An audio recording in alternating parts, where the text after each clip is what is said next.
have a Q&A later, but I guess I'll give you a background into this work and why it was made. So where I live in Sydney, it's in Western Sydney, which is part of not just the Palestinian diaspora, but for Lebanese, Asians, Italians, Greeks. That's kind of, Western Sydney houses a lot of the first generation migrant children. And my parents' house is there where I live at the moment because they're quite elderly. There's a local gallery called the Peacock Gallery, which I approached, and they were really excited to have this work happen. So they really supported me in making this and guiding me in how to do this. And so a couple of people are from that same local area. Other subjects, so from my own personal networks, I think being an artist is really lucky because I get to connect with lots of different various people from all over and from different backgrounds and different cultures and ethnicities and indigeneities. So this was born out of probably a couple of things. One was having worked as a commercial photographer and having been a young girl with this colouring, these features growing up in Australia, I felt very out of place. So just looking on TV, in the media, through magazines, I was really kind of invisible as this kind of olive-skinned, short, my hair's actually curly, like big, woofy hair. And you just kind of see the image of, this really tall, athletic, blonde woman, with blue eyes, and I never kind of fit in with that. So there was just this kind of invisibility there, and then I moved into commercial photography, and I realised whenever I called up and asked for models, every modelling agency only ever had one token black person, one token Asian person, and one token freckled person, even like redheads. And then if there was someone really unusual looking, it was kind of fetishized rather than being part of who we are as a collective humanity. So that was kind of, those two were born out of my own personal experiences. And then I work as a dancer, and I work a lot with the body and embodiment. And it was trying to move, I called this the embodied gaze. It's like, how can we start to see people? How can we start to see one another? How can we start to look at women without objectifying them? So there's these different approaches I have to working with the camera as well, so that it's not just me with the camera taking the photo, telling people how to sit, telling people how to pose, where to go, where to have the shot. It was done in dialogue with these women who told me just as much as, I gave creative input and aesthetic input, but I let them direct me as to how they wanted to be captured, how they wanted to be seen, so that they had more agency in the media that's made, and how they're represented in media and content. This is making sense so far? Yes. Sometimes I jump from point to point, so I have to guard against that. I'm not very linear, a bit more circular. So from the embodied gaze, which I still have an offshoot in my performance, dance and film work, for this work it became De-Colonising the Gaze, because I also realised as we move into these post and transhuman futures that unless we actually challenge the structures that are in place now, we're only just going to move into this technologised future with the same hierarchies in place, just with more technology. So how can we decolonise the gaze? How can we use camera, image, content creation to make it more inclusive of everyone in the world? And I think women, especially women of colour, are really underrepresented. I've also, as a woman of Palestinian heritage, I get fetishised as well. Like if I had there's probably too much information here, but if I had $1 for every time someone tells me I look like Cleopatra or plays into that whole fantasy, I'm thinking, oh, okay. I'm not being seen for who I am in my individuality. I'm seen as this ideal or this, of what I could be. So it was, it's an attempt at asking questions around this and inviting people to kind of really challenge how we see, how we look at women, how we look at one another. Can we actually be more embodied, more present when we gaze at other people rather than, do we look at them to analyse them? Do we look at them to judge them? Do we look at them to compartmentalise people? Which we do anyway. I mean, it happens in Hollywood cinema, Arabs are all terrorists and Chinese people are all lorry drivers that can't speak English or drive. It's like these tropes. I'm trying to, hopefully deconstruct them, and if we can create spaces where we can be more embodied and connected to our centre and our sensitivity, perhaps we can start to look at people for the individual humans that we all are. So you probably want to know a little bit about the subjects. A lot of them are living in Australia, except Michaela, who's a Sami woman, And her story is a bit different because I think in Finland, even they've got indigenous people, but they never really had problems between the Finns and the Sami. The Sami were always allowed to have their life up in the northern Arctic cap, and they're very in full connection to their spirituality and their Nordic lights and the Aurora Borealis, which is a deeply spiritual thing for them. So Michaela works on her reindeer farm 3 months a year, and she studies marketing in a smaller city for the rest. But the rest of the subjects, they all come from backgrounds, cultural backgrounds, and live in places or have lived in places where colonisation has taken place. And so just investigating, you know, the structures that they're dismantling, or they're working through dismantling in their life, and hopefully creating dialogue and community. As I said, when I spoke to Cleone, it's an Aboriginal elder in my local community in Western Sydney, and Eunice, who's a Maori woman from New Zealand, they do talk about, especially, you know, women of colour and how they're seen very differently. You know, again, there's another hierarchy. So it was interesting hearing their stories. And so they chose these respective places. We couldn't go to New Zealand to photograph her as much as I would have liked to, but you know, if someone funds it, sure, we'll go. But she went to the sea because the first Maori came over to Australia by sea, and I think it was the Clovelly beach that they first entered at.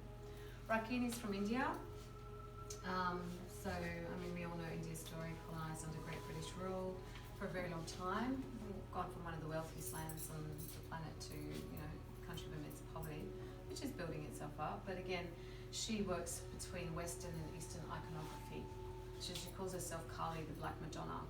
And she works directly with challenging those tropes of, I mean, you see it at festivals of people dressing like Pocahontas or Kali or some Indian deity.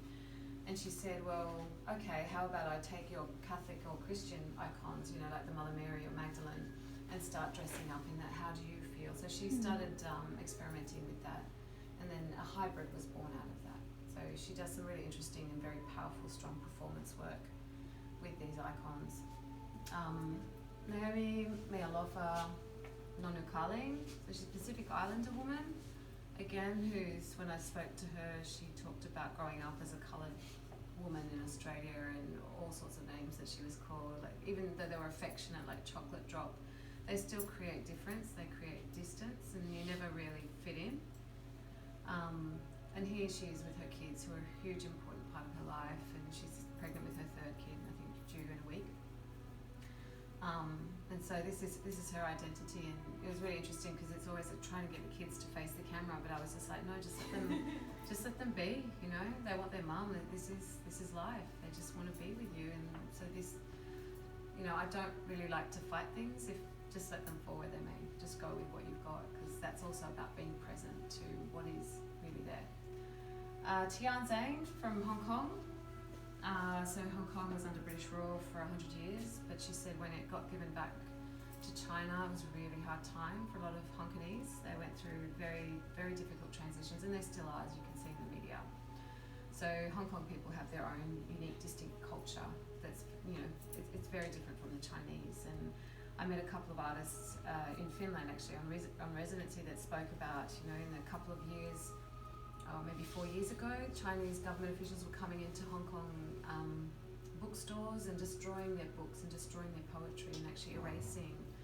Yeah, so Hong Kong actually has its own culture, and I've been quite surprised to see Hong Kong fight back in the media. Like, I just didn't expect a culture like them to kind of really uprise against the Chinese government.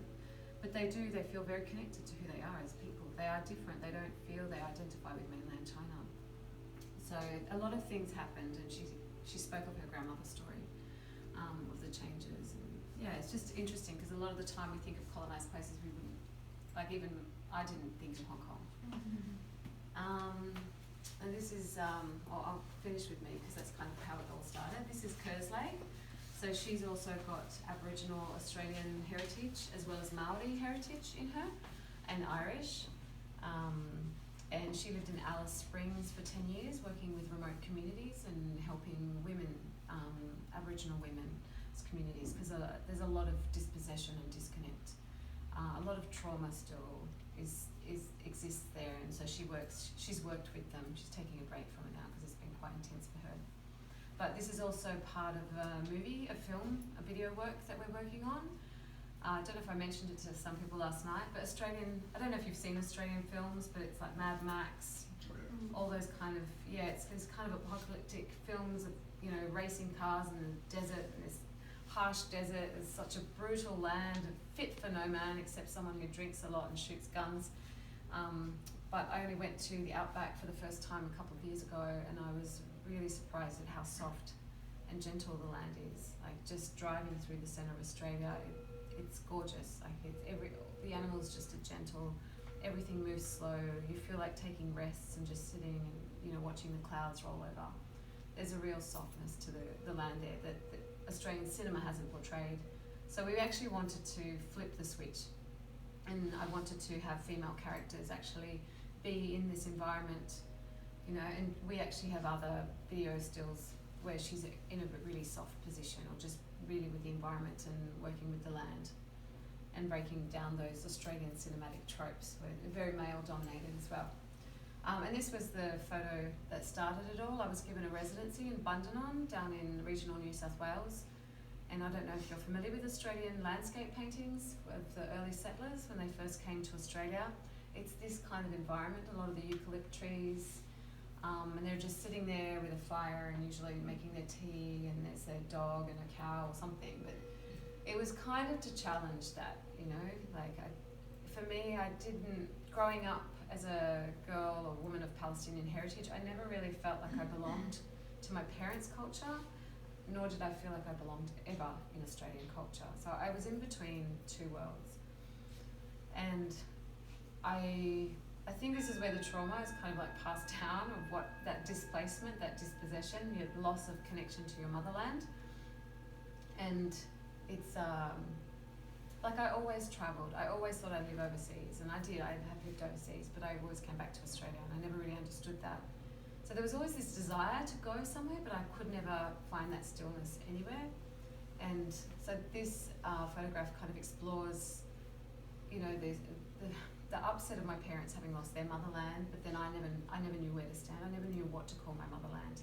And I felt really strange saying Australia is my motherland, because it's still stolen, and it hasn't been acknowledged that we've taken the land of the Aborigines. And it was kind of like understanding what they were going through helped me understand further and develop more sensitivity to what my parents went through. And I just thought, my goodness, more colonisation just begets more colonisation. It's just this kind of never-ending cycle that loops around the world. And I think, well, how can we start to decolonise? We need to, start breaking these patterns or deconstructing them. Yeah, so that was where that came from. But there was a sense of discomfort, about where really do I stand. So that's it about the photographs. The video work, that actually was part of this collection. A lot of the text that you read in it was taken from interviews with all these women, and some of them with my mother as well. There were things that my mother said about growing up and coming to Australia when she was a young girl that really resonated with me. And the one being the red dress. She was given a red dress, I think, when she first got to Australia, and that's all she got. And she had to wear that red dress over and over and over until they just kind of got comfortable to start buying clothes and things like that. And that's why my mum hates secondhand clothes. She hates vintage. Doesn't matter how brand it is or whatever. She's like, I refuse to do it because I think it connects her to that time where she was given a secondhand outfit. Just listening to those stories and just kind of wanting to bring it together. And a lot of the footage was taken from my travels, because it's the thoughts that emerge from constantly seeking, constantly wandering. So that's it about this body of work. I also have 2 video works that are being projected over on the far wall. Hey. So I don't know if you've had time to watch them, but I might actually just talk to you a little bit about them. Is that okay, or are you getting tired? Because I know it's hard to We listen. have questions. Okay, I'm not going to run off from questions, yeah. So Aura Nox Anima is probably it's my baby. I call it my baby. And it's going back to premiere at a dance cinema festival in Sydney on the 21st of March. It's already premiered at a couple of other festivals. But I work in dance primarily. It's about that embodied approach to living. I try and move through life. I try and feel and resensitize, because I think we're living in times where we're constantly running around, we're constantly busy. We're not making enough time for ourselves to heal, to sleep well, to rest well, to connect with our family. with our friends well. You know, I think in creating that extra time and space, we then have time to think about this. We then have time to build community and become more human. So that's where a lot of my dance training, it's born out of that stillness, the sensitivity, and working with the land and the environment. So it's taken from a Japanese contemporary in Buto. I train mainly in that, and then there's an Australian version called Body Weather, which is a synthesis of East and West dance, and it's all about sensitivity and impulse, like waiting for the impulse that drives you, as opposed to the egoic, I make this. It's about sitting with the land, with the elements, and just waiting and seeing and feeling and sensing what comes out of that. So it's really a response to the sand dunes out in Anna Bay, I was just 3 hours north of Sydney in New South Wales, and I chose that place because it does look like a desert. And it's impossible to get out to the desert on a short budget in Australia. So it's my way of kind of cheating, but I like the sand dunes as well, equally as much as I like the desert. And Dune, the film that comes after it, was the video work that was made before it. So it's a little bit more austere, and it looks at death and decay and life cycles, because I think I was going through a phase in my life where, you know, we don't think about death as humans. I think we're quite uncomfortable when we start, you know, contemplating death. And I did it for a year. I just tried to contemplate death all the time, and I thought it's kind of a dark journey, but in that, my relationships started changing. The way I moved through life started changing. You know, I started realizing how precious everything is, and the reverence towards people, towards my work, towards how I connected with everybody in daily life started to amplify. And so it was trying to create, if I can't take people out to the desert to have this experience, how can I bring this vast emptiness that allows us to contemplate, you know, our existence into spaces within the city. So that's, what those two works kind of are about. And I'm happy to move to questions. So thank you for listening to me. Thanks for coming here. Thanks for your time. Thank you.